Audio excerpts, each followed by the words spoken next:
कई दी तब से माई साड़ी हम हिंद धोवे पड़ाता है। एक बेटवा है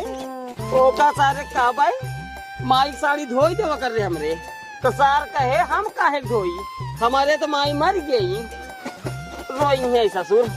उन्हों बियाह कई दे ब्यास बाबू का करते हैं माई साड़ी धोवत ही नहीं धोए दे हमार चड्डिया धोए दे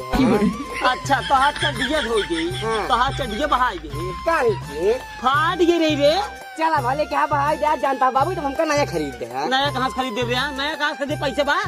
जवान महंगो बा बेच के पैसा रखे है हाँ वही तोहरे आँखी चढ़ी आया जो ने खर्चा कई दे तोहरे चड्ढी में जा हटावा का सब बात ई बताओ बाबू बोला बिट्टी बिया भाई अपने कितना दिन भर बिट्टी बिया भाई मांग चला यही 24 मई आई जाए हाँ 3 साल पूरे हो जाए मान ला 3 साल पूर हुई हाँ हो ही नहीं 10 बार